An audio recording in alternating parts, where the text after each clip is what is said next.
Welcome back, everyone. So, check out this creepy tale of soda surveillance. It was, in fact, surveillance on a vending machine. So the story begins in a university in Canada. Students had been happily using the soda vending machine without any problems until suddenly one day, one student noticed a strange kind of error message appear on the screen of the vending machine. And I forget the full error message, but it said something like, in vendor facial recognition app problem.exe. And as soon as they saw this term facial recognition app, they started to freak out. They thought, oh my God, what is wrong with this machine? Why is it using facial recognition technology? And the student was probably thinking, I've used this vending machine tons of times. What's going on? So they complained to the staff, and the staff investigated the error. They did reassure them that apparently this facial recognition technology wasn't anything super fancy. It was just able to recognize when a person was in front of the machine and only what gender and what possible age they are. It wasn't keeping records of individual faces, and it wasn't very smart technology to map out your exact face. However, they say. So they say, but however, this news was not enough to allay the students' fears. They still were very uncomfortable, creeped out by this weird vending machine, and they asked for it to be removed. And the university obliged and said, yes, okay, we'll have no more face scanning type vending machines on our campus. Why would you need them? Well, I have to, I don't know, maybe I'm not trusting enough, but I was very concerned. However, I think there are so many times, as the article goes on to say, there are so many places and times in our lives, especially online and on the phones, where we're already being tracked. Maybe not facially, but every search we make, every click of the mouse, every time we buy something with a credit card, all Sounds of like the Police song. Every click you make. They'll be watching you. Yes, they will. Yes. And not the police either, probably the companies that want to sell you things. They're the ones that are really interested. So is it really that bad that a vending machine was taking some data about who you are, how many times you come to buy things from a vending machine when you're already being recorded 100,000 times a day anyway? Which is a fair point. But still,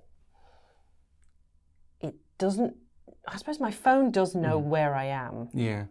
But when the vending machine knows how many times I've been there, I don't know. There's something about the fact a vending machine is a physical object in a place that just feels extra creepy.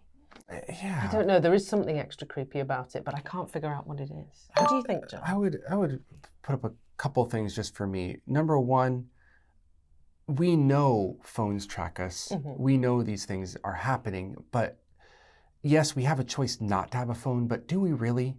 We have a choice not to access the internet, but do we really? Like, if we want to interact with a modern world, make money in a modern world, we have to access these things. And we don't like that we're being tracked, but it's something we've had to accept, because if you say reject, you can't use it. But a vending machine, there's certain parts of our life that are considered private. Bathrooms, between internet searches, like places where we feel like we have privacy and we need those, I guess, safe spaces. And to feel like one of those has been violated is probably one of the root of the causes, I think. Yeah. Just a weird place. You're like, why does this need to do it? Yeah. Like, the phone also doesn't need to, but I need the phone. Don't need the vending machine as much. Yeah, I don't know. It is an odd one. Something else that I kind of skipped over was the introduction to the article, which talked about Japan, which is one of the places where even today there are tons and tons of vending machines with all different types of products. And one of the things you can buy in a vending machine is beer. Ooh. I think that's not legal in the UK. Probably not in the US either. I'm sad about that, though. Why is it illegal? But do you think it is a good idea to allow alcoholic beverages to be sold in vending machines?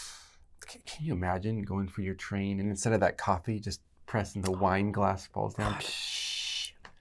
Oh, it'll be box wine now. Yeah. Not that I really mind, actually. You're like, who am I? I think it's fine. The thing is you have to get around the legal aspects of things. If you're going to do it in the US, it's like, how do you verify the age of the person purchasing? How do you verify that it's not an older person purchasing for a younger person? If they are, who, gets in trouble? Is it the vending machine company? Is it the person who bought it? Should be the person who bought it, but any case. So then you'd have to put cameras around. I don't know, it feels a bit complicated. But the general idea, great. Let's get beer everywhere, wine everywhere, everything like that. It's a fine idea for me. Let people have a fun time if they want to.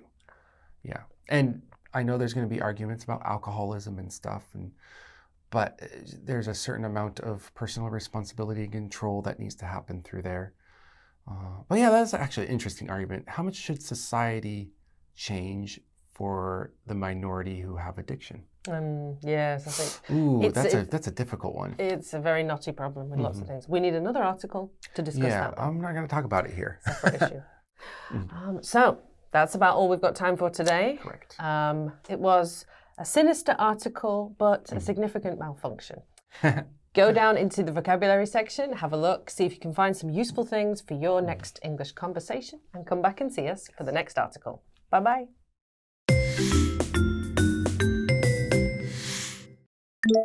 Anonymously. Anonymously. Malfunction. Malfunction. Sinister. Sinister. Allay. Allay. Voyeuristic. Voyeuristic.